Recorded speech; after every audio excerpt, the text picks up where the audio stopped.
You absolutely need an outline. If you don't outline, your story is going to be a rambling mess. You should never outline. If you outline, it takes all the fun out of writing and it makes the whole experience boring and dull. Are you a pantser or a plantser or a plotter? How many times have we all heard this question? Hi everyone, welcome back to my YouTube channel. My name is Meredith E. Phillips. I'm a writer, reader, and bunny mama.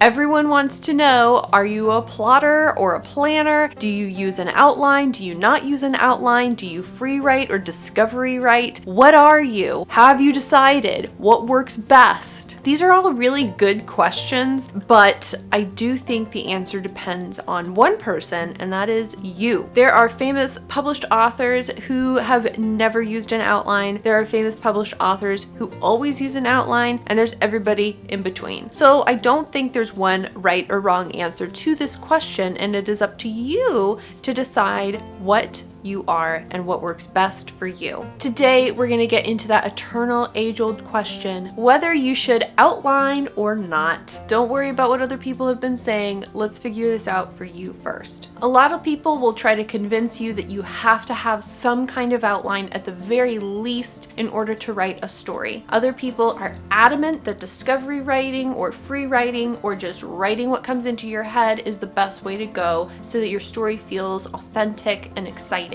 I personally think that you need to figure out what works for you. Everybody's different and you're gonna get a different answer from everyone about what works best for them. So if you're a new writer and you aren't quite sure what to do in this category, let me help. This is gonna be part 3 of my mini series on getting from an idea to a first draft. If you missed the first 2 parts of this series on how to create story ideas to begin with and how to organize all of your creative story ideas, go ahead and click here and that'll take you to the playlist for this series. If you've already checked out those 2 videos, then let's get started talking about the dreaded outline. If you are a newbie writer and you haven't really written a full story yet, or you're thinking about writing a story or something like that, you've maybe done a little bit of research into how to write a story. How do you start? And one of the first things you're going to find is a lot of people either recommending or not recommending outlining. There are a variety of methods that you can use to outline a story, but they all kind of boil down to the same basic elements. And in my opinion, it's best to go ahead and experiment. If you're a new writer, I have some news for you. The first thing you write is gonna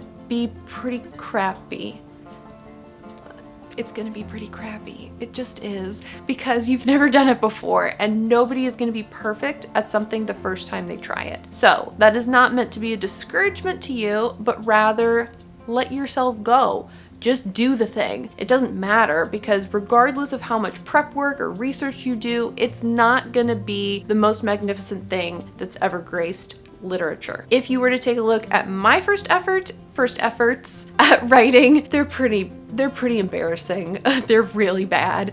I'm super proud of them. I love that I sat down and started the projects. I love that I finished a lot of those projects, but in hindsight, they're really not very good. And that's okay. They don't need to be perfect. They served a purpose, and that was to make me a better writer. So when you're first starting out, I think you should experiment, try a whole bunch of stuff, see what works, see what doesn't. The first thing I would suggest is to get familiar with story structure in general. Even writers who do not use an outline are still going to be following a general story structure. Or if they're not, their story is going to be not very cohesive, and there's going to be elements missing that readers are expecting to find. So the first thing I would recommend absolutely is researching and educating yourself about story structure. If you want some good places to start on story structure and general outlining principles, there are a whole slew of resources out there for you that are super helpful for everyone from the beginner to a more advanced writer. If you're on the newer end of things and you've never really written a whole story before, I would suggest picking up Save the Cat or Save the Cat Writes a Novel. Save the Cat was written by Blake Snyder, and the follow-up version is Save the Cat Writes a Novel, which was written by Jessica Brody, which is super popular here on AuthorTube. I'm not going to get into the specifics of how that method is set up. There are a ton of other videos on that, so definitely check those out. Save the Cat is really written for screenwriters, but a lot of the same principles and same elements of screenwriting is going to be true for a novel. So you can read either version.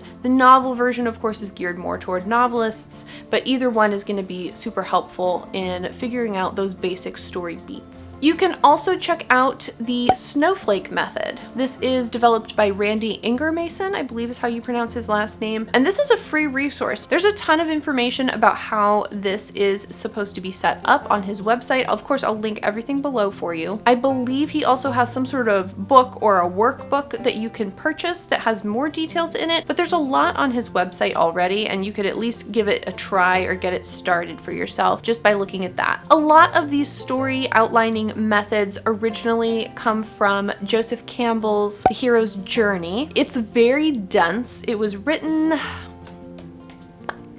believe it was written in the 40s.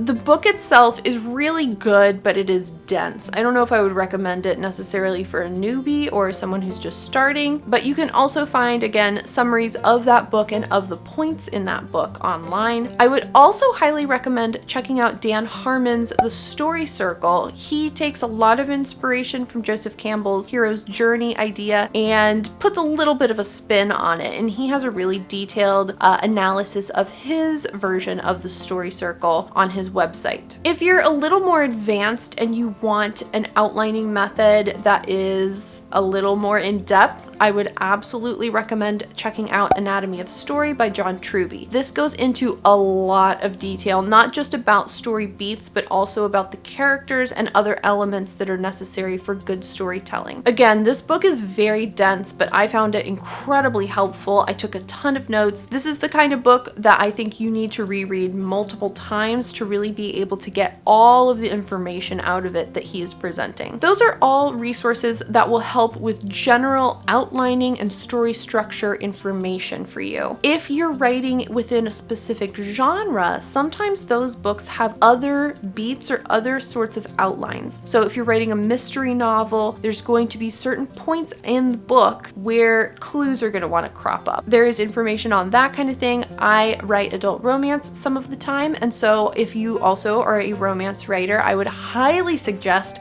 checking out Gwen Hayes' Romancing the Beat. This is a outlining method, a story structure method specifically for romance authors. If you're writing a book that has a romance subplot, this might also be really helpful because you're going to want the romance arc to develop smoothly in a way that is realistic. And if you're not a romance author or you've never really read a whole lot of romance books, you might not be super familiar with how that generally goes. So I would definitely check out her book. It's very short and easy to digest and understand. So again, I will link all of those books and resources in the description below. And what I would suggest after you've read through some of those, kind of gotten the gist of them, try one out. See how your story idea will fit into those other outlining methods. Does your story hit all of the beats that these methods are suggesting that they hit? One thing that outlines are really good for is that they point out plot holes very quickly. Not necessarily every single plot hole, so you're gonna have plot holes that crop up as you're writing, but if you find that you have no idea how to fill in a particular story beat, it probably means there's something lacking from your story idea. This is super helpful if you find these issues in the outlining phase. You haven't actually started writing yet, so you have time to fix it. It's really frustrating when you get into writing and you're 40,000 words into something and you suddenly realize that that thing you put into the plot back in word 5,000 is not gonna work. And now you're thousands and thousands of words ahead of that, and it's super hard to try to figure out how to go back and fix it. But if you do a little bit of outlining first, some of those problems are going to crop up as you do your outline. It's way easier to fix an outline than it is to fix 50, 80, 100,000 words that you've already written. Outlining can also sometimes make the actual writing process go a little bit faster. When you're writing an outline and you come to a place where you're thinking, I don't know what's supposed to go here, you have a chance to do some critical thinking, some brainstorming to fill in those spots that are missing. That means when you actually are starting to write and you're getting to those points at which you were unsure of what was going to happen, you've already figured out what's going to happen. So you're going to be able to continue writing and not have a pause, not have to go back and think. You can just keep going. If you go through all of these outlining methods that I've suggested and none of them look good, they sound boring and it looks terrible, I would definitely still recommend doing some critical thinking about plot points and story structure in regards to your particular story. It is super helpful to have at least some of the major plot points planned out so that you have something to work toward as you're writing. Think about what your characters want. What is their goal? One of my favorite authors, both with her books and to follow on social media because she gives a lot of great writing advice, is Victoria Schwab. And she said multiple times that there are 3 questions she asks herself about her characters before she will start writing a book. And that is, what do your characters want? What are they willing to do to get it? And what does your character fear most? Those types of questions are really great to help you figure out different plot points and how the story is going to evolve. Now, what if you're still looking at me and you're like, I don't want to outline. It sounds horrible and I don't want to do that. Then you know what?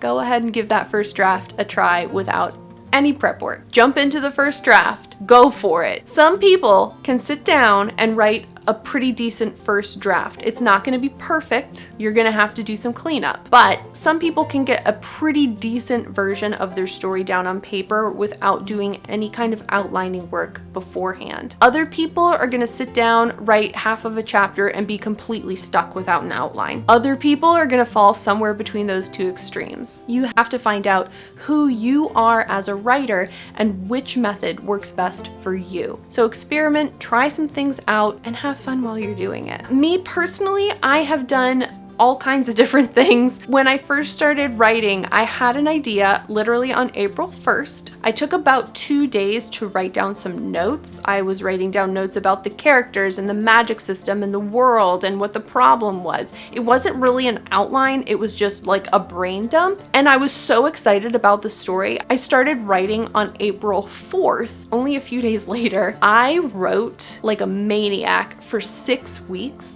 And I had 112,000 words at the end of this 6-week crazed writing period. I was so proud of this book. It was the first thing I'd ever written. I definitely thought that I was a little advanced for a first-time writer and that it was absolutely going to be like #1 bestseller material. It's not at all, but I did have so much fun. I am still so proud of that effort.